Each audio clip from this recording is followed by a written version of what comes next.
Bonsoir à tous, bienvenue dans une nouvelle vidéo.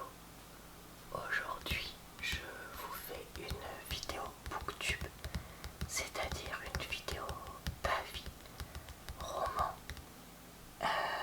Je vais vous présenter et vous donner mon avis sur le roman La Chronique des Bridgerton, tome 5.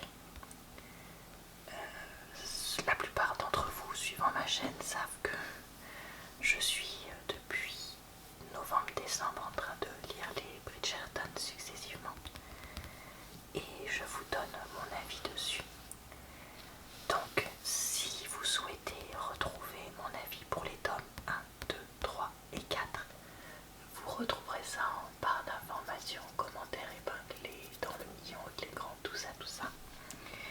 Et je préfère vous prévenir, il y aura des spoilers dans cette vidéo puisque forcément, étant au tome 5, il y a des choses qui se sont passées avant qui vont revenir.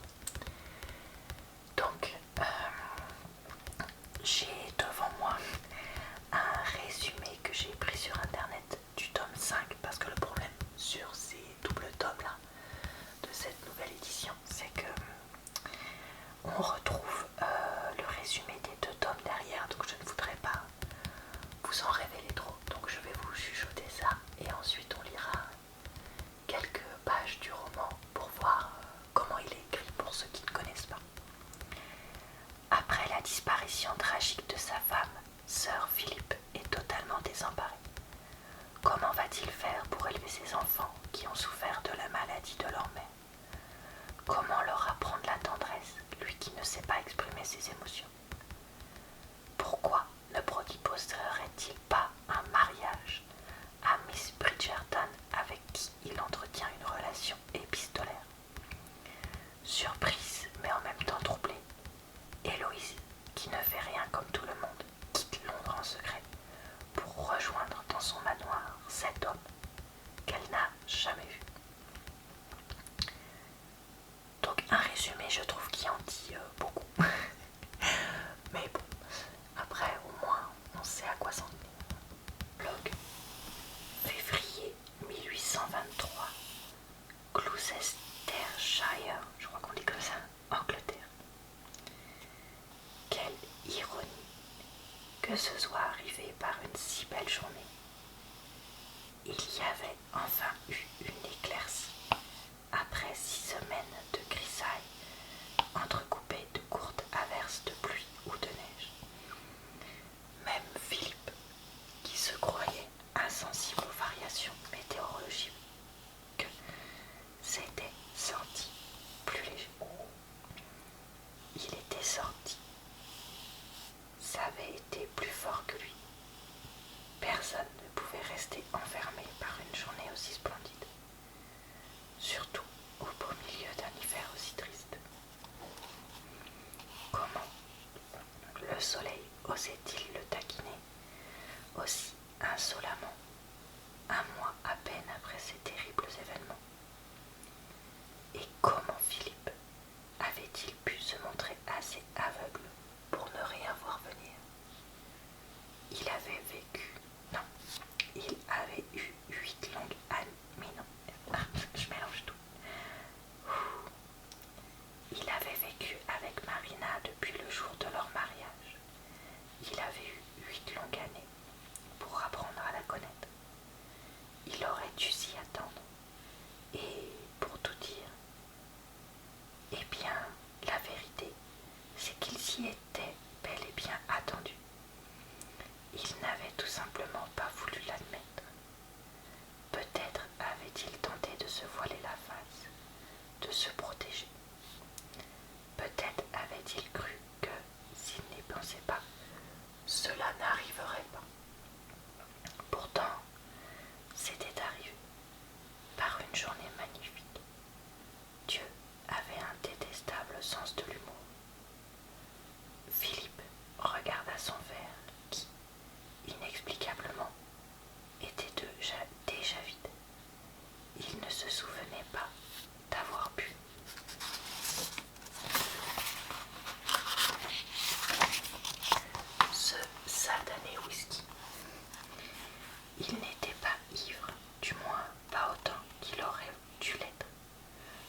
soleil qui disparaissait lentement derrière l'horizon. Aujourd'hui aussi, le temps avait été splendide. Cela expliquait peut-être sa profonde mélancolie. Du moins, il l'espérait. Il avait besoin d'une explication à l'épuisement qui l'accablait. La mélancolie le terrifiait. Plus que tout, plus que le feu, plus que la guerre, plus que l'enfer même. À la seule idée de tomber dans la dépression, de finir comme elle. Marina avait été la mélancolie incarnée. Elle avait été mélancolique toute sa vie, ou du moins durant les années qu'il avait partagées avec elle. Il ne se souvenait pas de son rire. À vrai dire, il n'était pas certain de l'avoir jamais entendu. Ça avait été une journée splendide. Il ferma les paupières avec force. Mais il n'aurait su dire si c'était pour invoquer une pensée ou pour la chasser. Ça avait été une journée splendide. Il s'en souvenait comme si c'était hier. Fermant les yeux, Philippe Crane offrit son visage au soleil pour se laisser pénétrer par sa chaleur. On avait l'impression que le beau temps ne reviendrait jamais. Pas vrai, sœur Philippe? C'est vrai, murmura-t-il. Enfin, ça le serait s'il ne faisait pas aussi froid. Miles Carter, son secrétaire, rit tout bas. Allons, ce n'est pas si terrible. Le lac n'a même pas gelé cette année. À peine quelques plaques de glace. À contre-cœur, Philippe se détourna du soleil et rouvrit les yeux. Ce n'est pas le printemps non plus. Si c'est le printemps que vous vouliez, monsieur, vous auriez mieux fait de consulter un calendrier. Philippe lui décrocha un regard sévère. Vous pensez que je vous paye pour être impertinent? Évidemment, et plutôt bien d'ailleurs. Philippe esquissa un sourire, tandis que tous deux prenaient quelques instants pour savourer le beau temps revenu. Puis les deux hommes se remirent en chemin vers la serre. Je croyais pourtant que vous ne détestiez pas la grisaille, reprit Miles sur le ton de la conversation. Certes, répondit Philippe, cela ne signifie pas pour autant que je n'apprécie pas quelques rayons de soleil à l'occasion. Il réfléchit.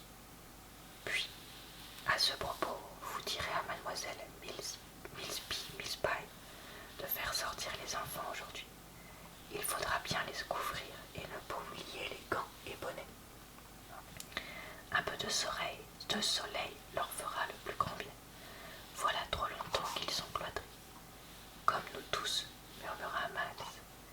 Philippe laissa échapper un petit rire. En effet, voilà pour ma lecture.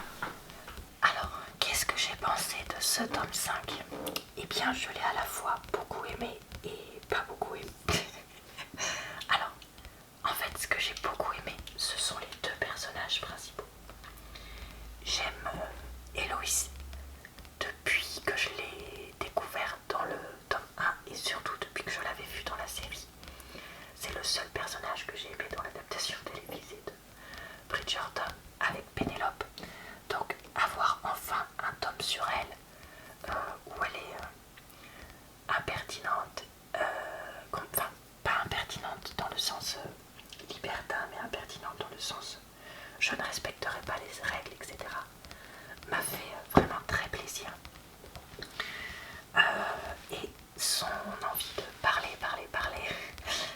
n'a que trop résonné avec moi. Je suis quelqu'un qui parle énormément, voire trop.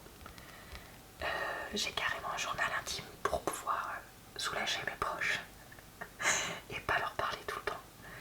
Donc je me suis très reconnue dans son côté rébellion contre les ordres et enfin, bien que je ne le sois pas à son point à elle, et bavard à l'excès. Donc ça m'a fait vraiment beaucoup écho avec moi. Et Philippe Crane, comme vous l'avez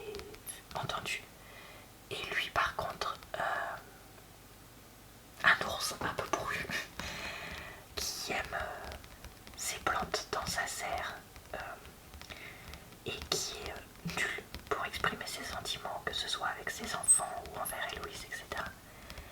Et mon chéri peut être un peu comme ça, donc c'est vrai que ce côté-là, pareil, m'a beaucoup parlé.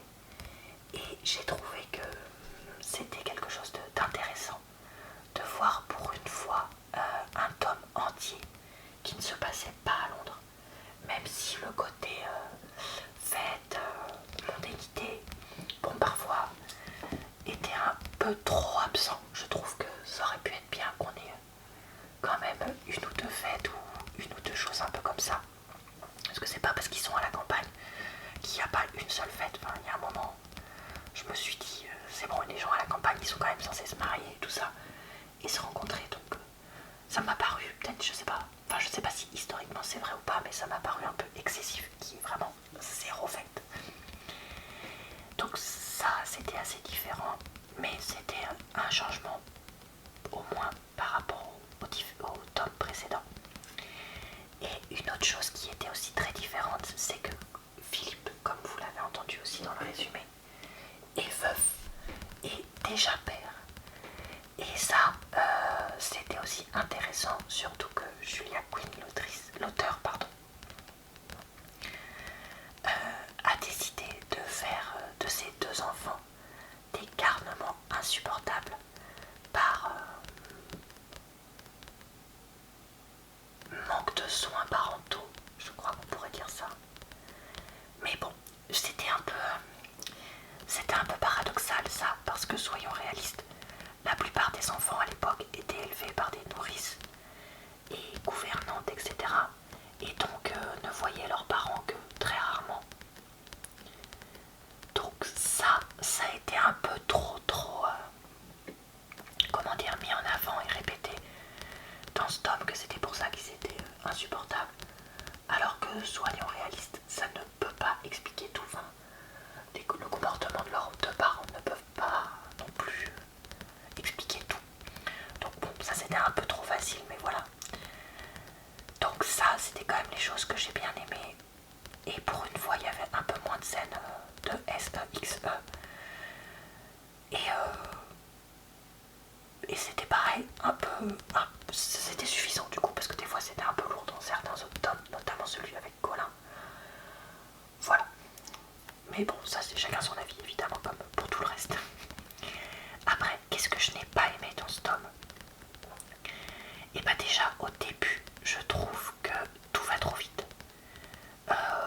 Héloïse est censée écrire depuis 1 an à Philippe et on n'a presque aucune lecture de lettres, presque rien à ce propos, et j'ai trouvé ça vraiment dommage. Elle se précipite chez lui et tout de suite va-t-il me convenir, etc. Enfin, je trouve ils ont pas du tout le temps de s'apprivoiser. Elle a à peine le temps d'apprivoiser les enfants. Enfin, je sais pas comment dire, mais voilà, tout ça va vraiment très vite. Et je trouve que ce tome-là veut trop le faire en accéléré. Et c'est vraiment dommage, parce que je pense que les deux personnages pourraient vraiment être développés et même mériteraient d'être développés. Parce que voilà, Héloïse nous est décrite comme une femme très différente de celle de son époque, qui est une personne très forte, qui a besoin de parler, et pourtant on ne la voit jamais parler avec d'autres personnes du coin ou des domestiques, etc. Donc ça m'a paru quand même bizarre. Elle part sans femme de chambre, sans personne, pareil, ça m'a paru bizarre. Enfin, je sais pas,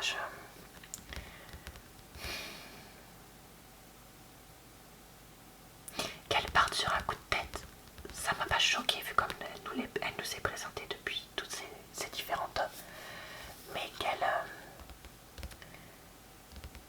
ne prenne pas plus de dispositions alors que c'est quelqu'un qui est décrit comme étant très réfléchi, très prévoyant, m'a beaucoup étonnée. Et Sir Philippe m'a un peu déçue dans son côté. Il faut absolument trouver une mère pour mes enfants. Et voilà, parce que moi je suis un père nul. Bah, peut-être que si tu te laissais la chance d'être père, et peut-être que si tu ce serait plus important qu'une mère pour des enfants, enfin je sais pas.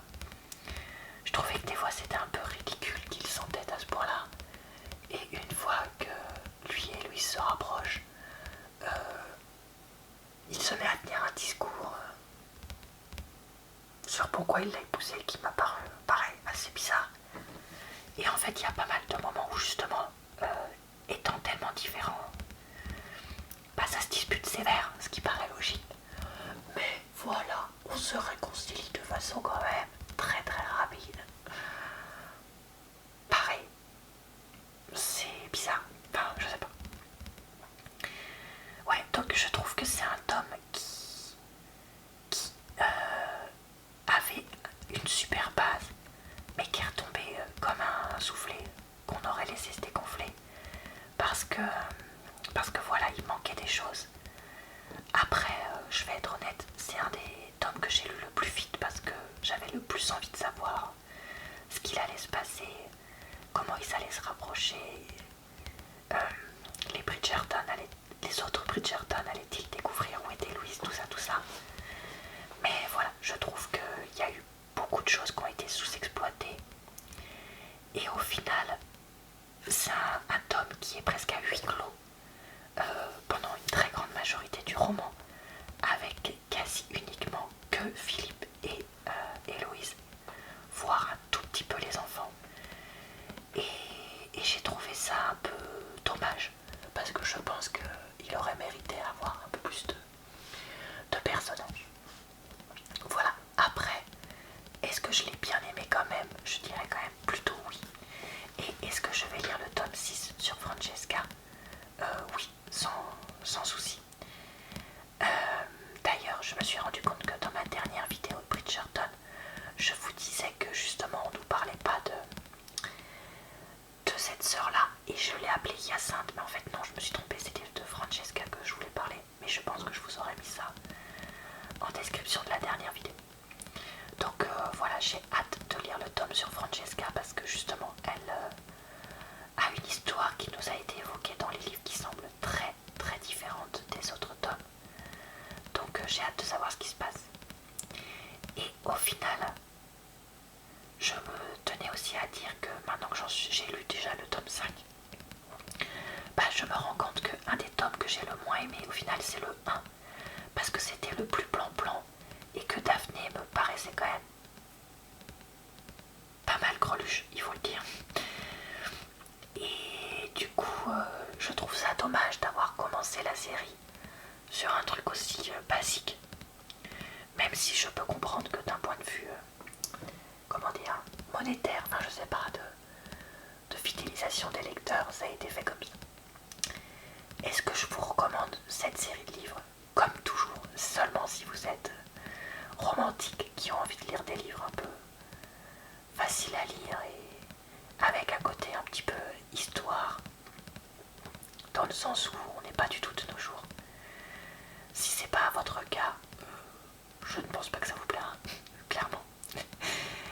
Et voilà. Et ben écoutez, je crois que ça va être tout pour cette vidéo du jour. J'espère qu'elle vous a plu, relaxé et diverti. Je vous retrouve dès demain dans une nouvelle vidéo sur ma chaîne. Et d'ici quelques semaines,